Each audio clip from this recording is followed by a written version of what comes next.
साथियों, आज के इस वीडियो में हम चर्चा करेंगे इलेक्ट्रिक स्कूटर के बारे में।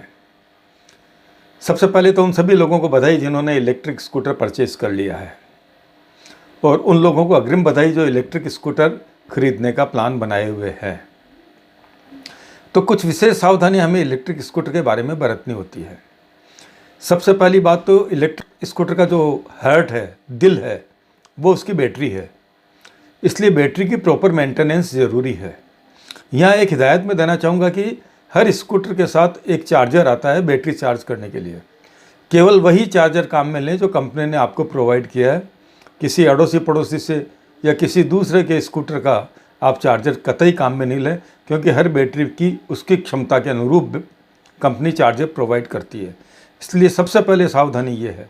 नंबर 2, जब तक बैटरी फुल चार्ज ना हो तब तक स्कूटर को काम में न लें तो ज़्यादा बेहतर है। इससे बैटरी की उम्र बढ़ती है।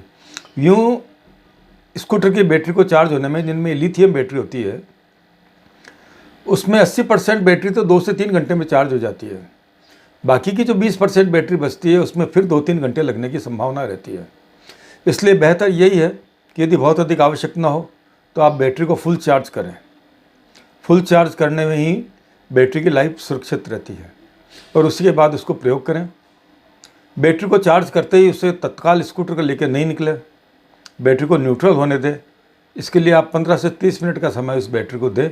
यानी कि आप जब इलेक्ट्रिक चार्जिंग बंद कर दें उसके बाद कम से कम 15 से 30 मिनट तक स्कूटर को काम में नहीं लें, तो इससे बैटरी की लाइफ बढ़ती है। और तीसरी बात यह है कि यदि आप कई दिनों तक स्कूटर नहीं चलाना चाह रहे हैं, किसी कारणवश बाहर गए हैं, तो 30 दिन में एक बार कम से कम बैटरी को फुल चार्ज करें। इससे बैटरी की सेहत सही रहेगी। वरना बैटरी यदि डीप डिस्चार्ज में चली गई तो तकलीफ़ हो सकती है। वैसे अमूमन हर बैटरी के साथ जो लिथियम आयन बैटरी होती है उसके साथ सामान्यतः सभी कंपनियां 3 साल की वारंटी देती है, मगर प्रैक्टिकली ये देखा गया है कि ये बैटरियां 5 साल तक चल जाती है। इसलिए बैटरी को आप जितना अधिक सुरक्षित रखेंगे, जितना तरीके से काम में लेंगे, वो उतने ही लंबे समय तक आपकी सेवा करेगी।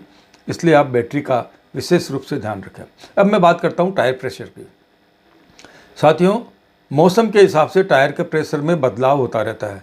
यानी बहुत अधिक तेज़ गर्मी हुई तो जो टायर प्रेशर है वो बढ़ जाएगा, और यदि सर्दी हुई तो कोई बहुत ज़्यादा फर्क नहीं पड़ता है, मगर कुछ कम हो जाता है। इसलिए जब बहुत अधिक तेज़ गर्मी हो कि टायर प्रेशर को ज़रूर चेक करें। जितना प्रेशर आपको बताया गया है उससे अधिक प्रेशर गाड़ी में नहीं रखें। इससे आपका टायर लंबे समय तक चलेगा, अच्छी सेवा देगा। जैसा कि आप जानते हैं, अधिकांश स्कूटर्स में आजकल ट्यूबलेस टायर होते हैं। इसलिए टायर की सुरक्षा का आप विशेष ध्यान रखें। टायर की सुरक्षा के लिए आपको एक एडवाइस और दूंगा। जब बहुत अधिक तेज़ गर्मी के दिन हों तो आप इसे बहुत अधिक तेज़ धूप में ज़्यादा देर तक खड़ा नहीं रखें, क्योंकि इससे टायर प्रेशर बढ़ने की संभावना रहती है और बैटरी में भी हीट ज़्यादा पहुंचने की संभावना रहती है। इसलिए जो भी स्कूटर इलेक्ट्रिक रखते हैं उनसे गुजारिश है कि तेज़ धूप से अपने स्कूटर को बचाएं। इसके अतिरिक्त और भी कई सावधानियां आपको रखनी होगी।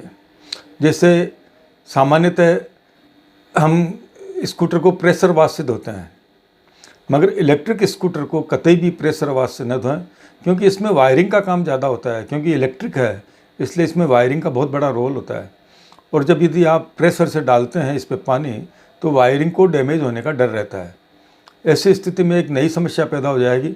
इसलिए कभी भी इसको प्रेशर वाश नहीं करें, सामान्य तरह से वाश करें, अच्छी तरह से इसको एकदम साफ़ रखें और मेंटेन रखें अपने स्कूटर को, मगर प्रेशर वाश नहीं करें।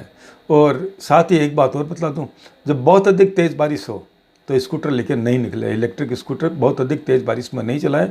बात वही है वायरिंग की, कि इसमें वायरिंग होती है और वायरिंग में सीलन आने के चांसेस रहते हैं। इसलिए बहुत अधिक यदि बारिश हो रही हो, तेज़ यदि बारिश हो रही हो, तो स्कूटर को लेकर नहीं निकले।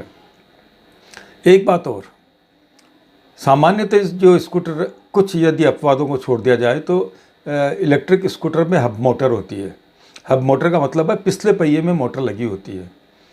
हालांकि ये वाटरप्रूफ होती है, और प्रैक्टिकली ये देखा गया है कि ये पानी में से यदि निकल भी जाए तो इन मोटर्स का कुछ बिगड़ता नहीं है। इनमें सेंसर आते हैं। यदि अधिकतम कोई गड़बड़ हुई तो सेंसर में गड़बड़ होती है, मोटर सुरक्षित रहती है। फिर भी हमें किसी भी तरह की असुविधा से बचने के लिए यदि हम पानी में से स्कूटर को निकालें, पानी का मतलब यहाँ तेज़ बहाव से है, सामान्य पानी से नहीं है। यदि सड़क पर तेज़ बहाव हो तो उसमें से स्कूटर लेके निकलने की कोशिश नहीं करें। वैसे कोई दिक्कत आती नहीं है, फिर भी सेफ्टी के लिए बहुत बढ़िया है कि आप स्कूटर को पानी में से लेके नहीं निकले। मान लो 1000 में से एक भी व्यक्ति के साथ मोटर में कोई प्रॉब्लम आ जाती है तो अननेसेसरी उसमें मोटर का खर्च आ जाएगा। इसलिए आप जब भी स्कूटर चलाएं तेज़ बहाव में नहीं चलें और तेज़ बारिश में नहीं चलें। ये छोटी छोटी बातें हैं। इसके अतिरिक्त एक दो बात मैं आपको और बताना, इलेक्ट्रिक स्कूटर में गियर सिस्टम नहीं होता है। हालांकि जब आप स्कूटर ख़रीदने जाते हैं तो आपको बतलाते हैं कि इसमें 3 गियर होते हैं, एक रिवर्स गियर होता है।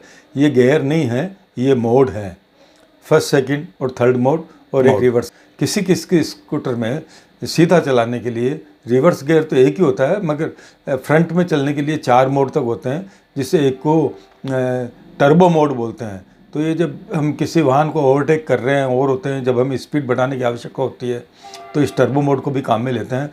इसमें आपको एक बात और बता दूं, इसमें जो 1, 2, 3 और 4 मोड है, पहले मोड में स्कूटर 25 से 30 की स्पीड तक ही चलता है।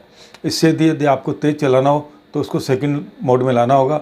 उसमें स्कूटर 40 से 50 तक की स्पीड को पकड़ लेता है। और उसके बाद यदि और तेज़ चलाना हो तो उसको आप तीसरे मोड में लाके उसकी स्पीड बढ़ा देते हैं।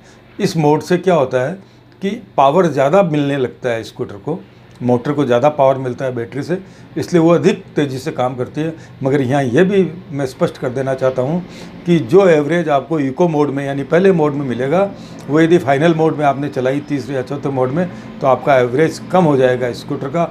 जो माइलेज आपको बताई गई है उससे कम माइलेज आपको प्राप्त होगी। इसलिए सबसे बेहतर है आप फर्स्ट और सेकंड मोड का ही इस्तेमाल करें। यहाँ फिर मैं कह दूँ, ये गियर नहीं होते हैं, मोड होते हैं। एक बात आपको और बतलाना चाहूँगा, जब भी आप ढलान पे हो तो चूँकि इसमें गियर सिस्टम नहीं होता है, इसलिए इसका व्हील एकदम फ्री रहता है। और जब व्हील फ्री रहता है तो वो तेज़ी से दौड़ता है। तो ऐसी स्थिति में जब आप ढलान पे हो तो आप स्कूटर के ब्रेक्स पर अपने हाथ रखें। और यदि आपको लगे कि स्कूटर कुछ ज़्यादा तेज़ गति से चल रहा है तो हल्के से ब्रेक लगाकर उसकी स्पीड को कम करने की कोशिश करें। आशा साथियों, आपके मेरी छोटी छोटी बातें पसंद आई होगी। ये मैं अपने अनुभव से आपको बतला रहा हूँ, किसी कंपनी की गाइडलाइन से नहीं बतला रहा हूँ, क्योंकि मेरे पास कोमा की कंपनी का स्कूटर है और मैं उससे बहुत अधिक सेटिस्फाइड हूँ। कोमा की का LY मॉडल मेरे पास है, जो इतना स्मूथ चलता है कि अब मेरे से पेट्रोल का स्कूटर यदि कोई मुझे देते चलाने के लिए तो मेरे से वो चलाया ही नहीं जाता है। और यदि उसको 1-2 कदम चलाना भी हुआ पैदल तो उसका लोड ही मैं नहीं संभाल पाता हूँ। इलेक्ट्रिक स्कूटर शान की सवारी है। मैं आपसे कहता हूँ आज ही इलेक्ट्रिक स्कूटर खरीदें। और चूँकि मेरे पास कोमा की LY है, इसलिए मैं उसकी तारीफ़ किए बिना नहीं रहूँगा। इसी के साथ आज की वीडियो का अंत करता हूँ। धन्यवाद, फिर मिलेंगे।